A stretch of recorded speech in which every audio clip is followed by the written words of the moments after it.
अस्सलाम वालेकुम फ्रेंड्स, आज मैं आपके साथ चिल्ड्रंस डे में जो मैंने केक बनाया था वो मैं आपके साथ आज शेयर कर रही हूँ।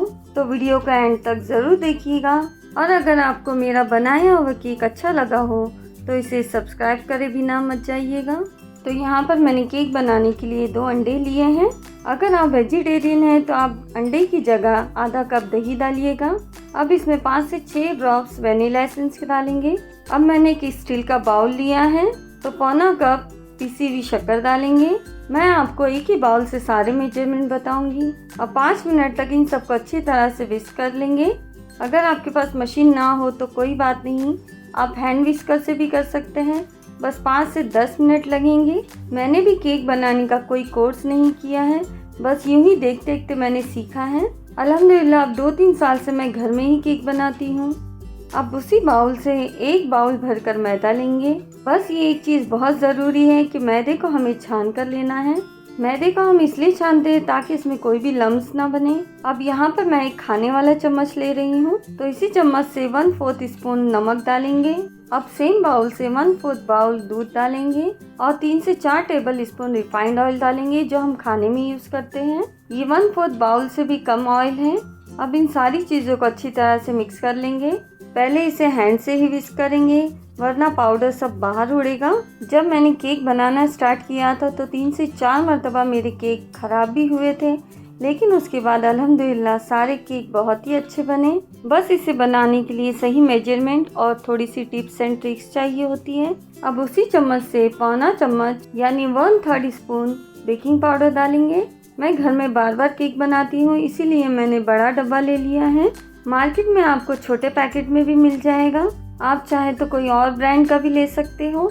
और उसी चम्मच से 1/4 स्पून बेकिंग सोडा डालेंगे। अब मशीन से इसे 5 मिनट तक अच्छी तरह से मिक्स कर लेंगे। मेरा ये एक बाउल 300 ml का है। बिना किसी लम्स के हमें इसे अच्छी तरह से मिक्स कर लेना है। केक बनाने के लिए मैं ये सिलिकॉन स्पून ज़रूर यूज़ करती हूँ क्योंकि इससे अच्छी तरह से सारी चीज़ें क्लीन हो जाती हैं। अब एक केक मोल्ड लेंगे और इसे बटर से ग्रीस कर लेंगे। अगर आपके पास ये ना हो तो आप एल्यूमिनियम का कोई डब्बा भी ले सकते हो। मैं इसमें बटर पेपर भी नहीं डाल रही हूँ। ग्रीस करने के बाद डायरेक्ट केक का बैटर डाल देंगे। 3-4 बार टैप कर लेंगे। इसे मैं विदाउट ओवन बना रही हूँ तो 10 मिनट पहले मैंने टॉप में रिंग डालकर मीडियम फ्लेम पर इसे प्रीहीट कर लिया है। इस प्रोसेस को हम जब बेकिंग पाउडर डालते हैं तो उससे पहले ही रख देना है क्योंकि बेकिंग पाउडर डाल देने के बाद ये जल्दी एक्टिवेट हो जाता है। इसीलिए बेकिंग करने से पहले 10 मिनट पहले ही इसे प्रीहीट कर लेना है। जिस तरह हम ओवन को प्रीहीट करते हैं इसी तरह। अब मोल्ड को इस रिंग पर रख देंगे और इसे ढक देंगे। गैस की फ्लेम हम मीडियम ही रखेंगे तो 40 मिनट्स के लिए इसे मीडियम फ्लेम पर रख देंगे। और जिस चीज़ से भी आप इसे ढक रहे हो वो एयर टाइट होना चाहिए, यानी इसमें से एयर बाहर नहीं आनी चाहिए। अभी 30 मिनट्स हुए हैं और इसका कलर भी ऊपर से चेंज हो गया है। तो नाइफ डालकर इसे चेक करेंगे। देखिए अभी तक अंदर से थोड़ा गीला है तो 10 मिनट तक इसे फिर से ढक के रखेंगे। इसीलिए मैंने स्टार्टिंग में इसे 40 मिनट्स के लिए बेक करने के लिए बोला है। तो माशाल्लाह से इसका कलर बहुत ही अच्छा आया है। अब नाइफ डाल कर देखते हैं। देखिए नाइफ एकदम क्लियर है। गैस की फ्लेम बंद कर देंगे और इसे निकाल कर थोड़ा ठंडा कर लेंगे। अब केक के लिए क्रीम रेडी करते हैं। तो यहाँ पर मैंने 1 किलो का व्हिप क्रीम लिया है। इन सारी चीज़ों को मैंने कहाँ से लिया है इसे मैं कमेंट में टैग कर रही हूँ, वहाँ जाकर आप इसे बाय कर लीजिएगा। तो एक बड़े बाउल में 1 कप भरकर व्हिप क्रीम लेंगे और इसे अच्छी तरह से विस्क करेंगे। व्हिप क्रीम को करने के लिए थोड़ा मशीन की ज़रूरत होती है वरना हाथ से करने में इसे 15 से 20 मिनट लग जाते हैं। तो व्हिप क्रीम अच्छी तरह से ठीक हो गई है। विस्क करने से इसकी क्वांटिटी भी अच्छी खासी बढ़ गई है। अब केक को मोल्ड से निकालेंगे तो देखिए बिना किसी बटर पेपर की ये कितनी आसानी से निकल गया है। बस हमने इसे बटर से ग्रीस किया था। अगर आपके पास बटर ना हो तो आप घी भी लगाकर ग्रीस कर सकते हैं। और माशाल्लाह से इसका कलर भी बहुत अच्छा आया है। इसके ऊपर के पार्ट को कट कर लेंगे और केक बनने से पहले ही ये बच्चों को दे दीजिए, ये एंजॉय करेंगे। मैंने भी अपने बच्चों को दे दिया है। अब इस केक के 3 पार्ट करेंगे। केक तो माशाल्लाह बहुत ही सॉफ्ट बना है, लेकिन हम इसे और सॉफ्ट बनाएंगे। जिस तरह मार्केट में केक स्पॉन्जी मिलता है तो सेम उसी तरह का। तो वीडियो को एंड तक ज़रूर देखिएगा। तो इसके 3 पीस हो गए हैं। अब केक बोर्ड पर थोड़ा सी व्हिप क्रीम लगाएंगे, जिससे केक जगह पर ही रहेगा, वो हिलेगा नहीं। अब इसे एक्स्ट्रा स्पंजी बनाने के लिए शक्कर का पानी डालेंगे, जिससे ये मॉइस्ट और सॉफ्ट हो जाएगा। तो 1 कप पानी में मैंने 2 टेबल स्पून शक्कर डाला था। इसे अच्छी तरह से मिक्स करने के बाद इसे डालेंगे। अब उसी सिलिकॉन स्पैटुला से व्हिप क्रीम लगाएंगे।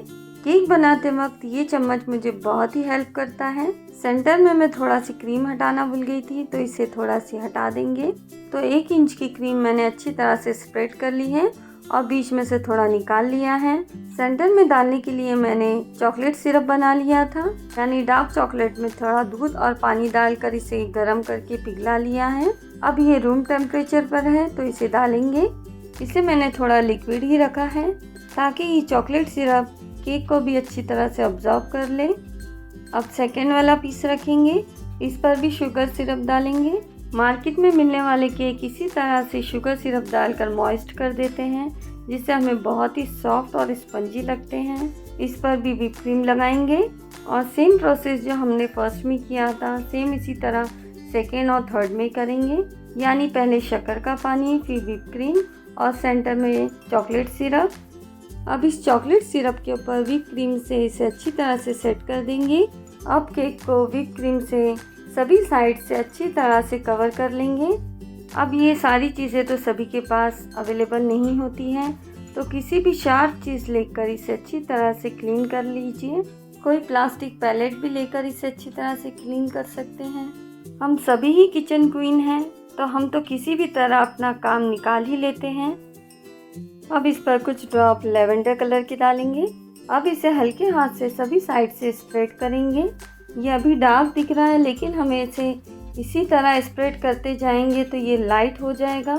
तो देखिए इसका कलर कितना लाइट हो गया है। अब बचे हुए व्हिप क्रीम में लेवेंडर कलर के ड्रॉप्स डालेंगे और इसे अच्छी तरह से मिक्स कर लेंगे। यहाँ पर मेरे पास कुछ नोजल्स हैं, तो केक को डेकोरेशन करने के लिए यहाँ पर मैं 2 नोजल्स ले रही हूँ। अगर आपको इसे भी बाय करना हो तो इसका लिंक मैं नीचे कमेंट में दे रही हूँ। अब एक पाइपिंग बैग में नोजल्स को डालेंगे और उसे कट कर लेंगे। जहाँ तक नोजल का शेप दिया है, ठीक उसी के थोड़े ऊपर से पाइपिंग बैग को कट कर लीजिए।